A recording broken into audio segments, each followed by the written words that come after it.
In this video, I want to discuss Rockstar introducing cars to Red Dead Online. I've looked into it a lot to see if it's really possible, and it absolutely is. If Rockstar continue updating Red Dead Online over the next few years, then I predict that we will see cars added to the game, and I'm really confident on that prediction. They haven't come out and said anything on the matter themselves, and this is just a prediction, but I've put the research in and there are multiple supporting pieces of information that I've got to back up my prediction, and I'll go into these now. Red Dead Online is set in 1899, and despite the fact cars weren't widely available at this time, the birth of the automobile is said to have been 1885. Carl Benz invented his Benz patent motor wagon in this year, and look at the thing. Look at the size of those rims, mate. You can definitely see some spinners being chucked on them. So that was 13 years before Red Dead Online is set.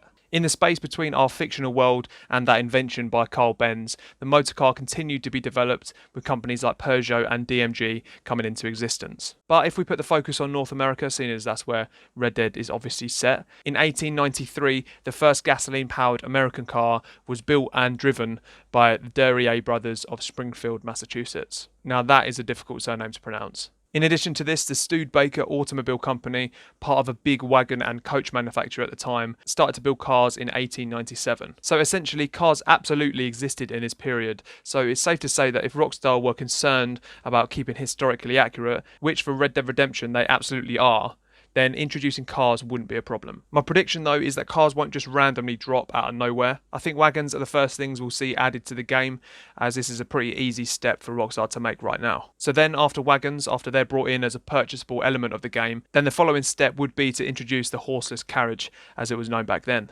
So what will these cars look like when and if they come to the game? The most likely ones we can expect to see will be American-built ones like the ones I mentioned earlier. The Duryea motor wagon is from 1893, but the company carried on building cars leading up to the turn of the century, with some more reliable and generally better-looking vehicles being produced. The Duryea company actually took part in the first ever car race in the States in 1895, which was held in Chicago, and they won it in this bad boy. The company were actually selling their cars a few years before Red Dead Online was set, so somewhere in the world, in that universe, they are waiting just to drive onto the map. Despite the fact it's set quite a few years later, we do get to experience a car in Red Dead Redemption 1 in several missions. However, it is a car that is a lot more advanced than what the 1800s had to offer, seeing as it's a Ford Model T. So would Rockstar actually bring cars to Red Dead Online? It's all well and good the timeline making it possible for the game to feature them, but what incentive is there for the developer to work on this part of the game and ultimately launch it into the world?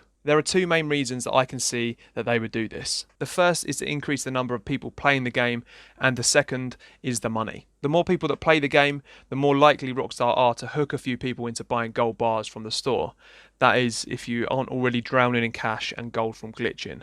And of course, even if you didn't have microtransactions woven into the fabric of your game, then you obviously prefer a player to choose your game over any other. So why aren't cars already in the game? I think there's one big reason that they've not featured automobiles in the online or offline parts of the game yet, aside from the fact that they were quite rare at the time. And that's because they would be giving away a massively exciting, player-enticing feature very early on. At the end of the day, an online game that features microtransactions with a capacity for DLC drops over the course of several years is at its core an amazing money-making opportunity. But seeing as Red Dead Online is set in a time with limited technology and limited potential really for experimental updates in terms of technology, they can't play all of their cards too early. I think a good way of explaining what I mean is if you look at Apple. With their releases of iPods and iPhones over the years, they've held back exciting improvements to their products so that when they announce these things like the camera on the iPod Touch or a waterproof iPhone, it gets people excited to buy that new product.